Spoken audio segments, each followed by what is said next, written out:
219 News Now is brought to you by the South Shore Line and by Strachan Van Til, making lives easier for 95 years. I'm Andrew Garcia, and this is your 219 News Now. A burning cross ignited a fire at Lake Hills Baptist Church in the Tri-Town area on Monday morning, prompting a response from multiple fire departments. Firefighters quickly extinguished the burning cross and prevented the fire from spreading further into the building, which sustained minor smoke damage. While the church's sanctuary may need airing out, it remains uncertain whether services can continue there in the near future.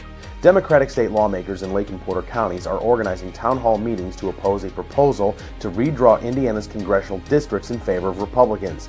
The events will feature discussions on redistricting and other regional challenges, with legislators highlighting the potential consequences of early redistricting urged by Republican leaders like President Donald Trump. Concerns have been raised that redrawing the districts could impact the traditionally Democratic-held 1st Congressional District, currently represented by Congressman Frank Mervan. Unemployment rates in the Calumet region showed improvement in August, with Lake County ranking 2nd and Stark County 5th in jobless rates statewide. The Gary metropolitan area, covering Lake, Porter, Newton, and Jasper counties, saw its unemployment rate drop to 4.7% from 5.1% in July.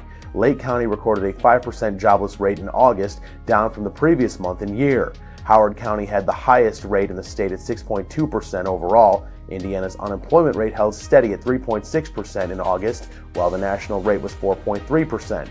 And in sports, after a 20-15 road win over Iowa on Saturday, the Indiana football team heads into a bye week before a showdown with an Oregon team ranked in the top 5. The Hoosiers were never able to pull away from the Hawkeyes the way they have done against previous opponents, which in the eyes of IU play-by-play man Don Fischer is exactly the kind of challenge Indiana needed before traveling west to take on the Ducks next week. Either team could get any real traction on making this a ball game where they could take it out of your hands. And that was what I think was really cool about why Indiana was able to win the game, because that requires you to hang in there, to stay in there and not, Signetti talks about the fact that you've got to play one play at a time, not to get too high, not to get too low.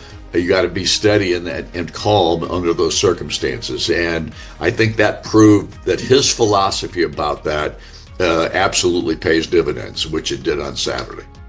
To read up on more local news and headlines, visit JEDtv.com and NWI.com. I'm Andrew Garcia, and this has been your 219 News Now.